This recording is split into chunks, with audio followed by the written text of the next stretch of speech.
10 BRS పాలనపై CM Revanth Reddy నిప్పులు చెరిగారు. 1.5 కోట్లతో కట్టిన కాళేశ్వరం 3 ఏళ్లలోనే కూలిపోయిందని విమర్శించారు. నిధులన్నీ ఒకే కుటుంబం దోచుకుందని మండిపడ్డారు. దాదాపు 10 సంవత్సరాలలో కేవలం సాగునీటి ప్రాజెక్టుల మీదనే 2 లక్షల కోట్ల పైగా ఖర్చు పెట్టడం జరిగింది. 2 లక్షల కోట్ల రూపాయలు ఖర్చు పెట్టిన ఉమ్మడి రాష్ట్రంలో వాయిదాలు పడుతూ ఉమ్మడి రాష్ట్రంలో నిర్లక్ష్యానికి గురైన సాగునీటి ప్రాజెక్టులు ఒక్కటి కూడా పూర్తి కాలేదు అని అంటే దీనికి కారణం ఈరోజు మీరు ఈ శాఖలో తేలబోతున్న ఇంజనీర్లు ఆలోచన చేయాలి. మేము 1 కోటి ఎకరాలకు నీళ్లు ఇద్దామనుకున్నాము, 1 కోటి ఎకరాలకు నీళ్లు ఇచ్చినామని ఆనాడు కాంగ్రెస్ పార్టీ పండిత్ జవహర్లాల్ నెహ్రూ గారి మొదలుపెట్టిన నాగార్జున సాగర్, శ్రీశైలం, శ్రీరామ్ సాగర్ చూడండి, ఈనాడు కట్టిన కాళేశ్వరం చూడండి. ఎంత నిధులతో ప్రాజెక్టులు కట్టినాం.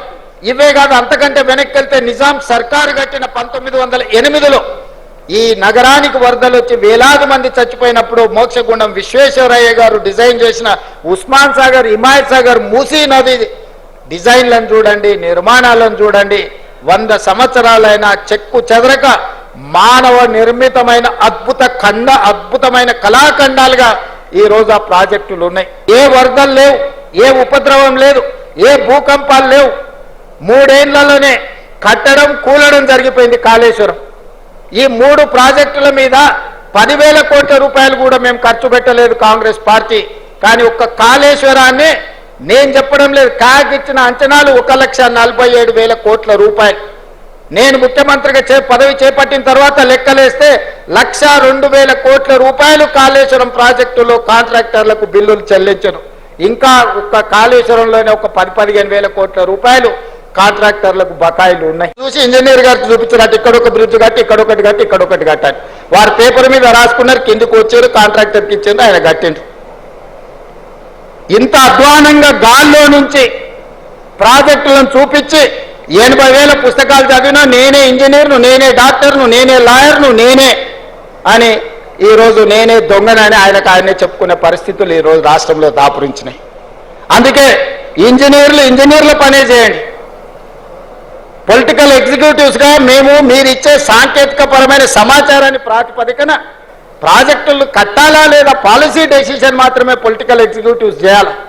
ఇంజనీర్లు చేయాల్సిన పని ప్రజాప్రతినిధులు, మంత్రులు, ముఖ్యమంత్రులు చెయ్యకూడదు. అట్లా చేస్తే ఏమవుతుందో కాళేశ్వరం ఒక ఉదాహరణ. ఇంజనీర్ల గౌరవం ఇంజనీర్లకు ఉండాలి. మీరు కష్టపడి చదువుకున్న అసిస్టెంట్ ఎగ్జిక్యూటివ్ ఇంజనీర్గా మీ ఉద్యోగ బాధ్యతలు మొదలు పెడితే చీఫ్ ఇంజనీర్ కావాలి, లేకపోతే ఇంజనీరింగ్ చీఫ్ కావాలంటే 30 ఏళ్ళు శాఖలో కష్టపడి మెట్టు ఎక్కుకుంటూ వస్తే ఇంజనీరింగ్ చీఫ్ అనే ఉద్యోగం వస్తుంది. కాలం కలిసి వస్తే ఎమ్మెల్యే కావచ్చు, మంత్రి కావచ్చు, ముఖ్యమంత్రి కావచ్చు, 3 ఏళ్లలోనే 2 ఏళ్లలోనే. ఇంజనీరింగ్ చీఫ్ 30 ఏళ్ళు అయితే కానీ కాలేరు.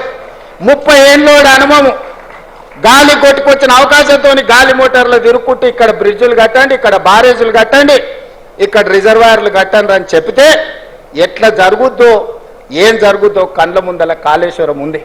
ఎవరైనా అధికారులు, నేను స్పష్టంగా చెప్తున్నా, రాజకీయ నాయకులకు ఉన్న పరిమితమైన జ్ఞానంతో మీకు ఏదైనా చెబితే చేస్తే తర్వాత ఊచలు లెక్క పెట్టాల్సింది మీరే. ఎందుకంటే ఈరోజు వచ్చిన విచారణలు నిన్నమన్న విజిలెన్స్ అండ్ ఎన్ఫోర్స్మెంట్ కానీ, నేషనల్ డ్యామ్ సేఫ్టీ అథారిటీ ఇచ్చిన నివేదికలు కానీ ఇవన్నీ చూస్తే మొత్తం అధికారుల పేర్ల మీద రాసి పెట్టారు. ఇచ్చిన ఆదేశాలు ప్రజాప్రతినిధులకు సంబంధించినవి, అమలు చేసింది అధికారులు. ఇవాళ విజిలెన్స్ అండ్ ఎన్ఫోర్స్మెంట్ కానీ NDSA నివేదికల మొత్తం అధికారులను ఉరిదీయమని ఈరోజు వాళ్ళు నివేదికలు ఇచ్చింది. అంటే ఈరోజు ఏది పడితే అది కళ్ళు మూసుకొని చేస్తే ఏం జరుగుద్దో కాళేశ్వరం ఒక ఉదాహరణ. తెలంగాణ ప్రజలకున్న బిగ్గెస్ట్ సెంటిమెంట్ నీళ్లు. ఈ నీళ్లు అనే పదాన్ని మనం చాలా జాగ్రత్తగా వాడాలి. ఈ ప్రాజెక్టులను పూర్తి చెయ్యాలి.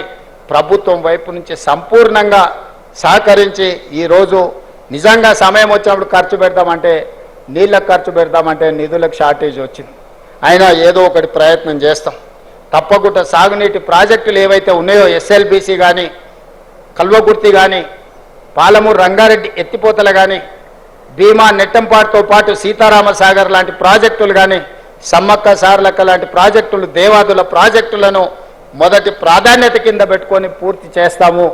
దీనికి అందరూ సహకరించాల్సిందిగా ఈరోజు ఉద్యోగంలో చేరబోతున్న వాళ్ళందరినీ మళ్ళొక్కసారి మనస్ఫూర్తిగా అభినందిస్తున్నా.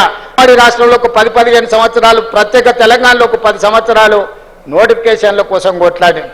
కానీ మా ప్రభుత్వం వచ్చినాక నోటిఫికేషన్లు ఇస్తే వద్దని అశోక్ నగర్ చౌరస్తాలలో విద్యార్థులు ధర్నా చేసే కాడికి వచ్చింది. ఎందుకంటే మా ప్రభుత్వం యొక్క ప్రాధాన్యత మా ఉద్యోగాలే కాదు, మీకు కూడా ఉద్యోగాలు ఇవ్వాలన్న లక్ష్యంతో ఈరోజు పనిచేసినాము.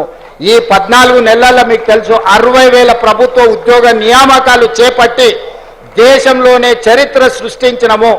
ప్రైవేట్లో 1,00,000 ఉద్యోగాలు ఇచ్చినాం. 3 లక్షల కోట్ల రూపాయల ప్రైవేట్ కార్పొరేట్ పెట్టుబడులు తీసుకొచ్చినాము.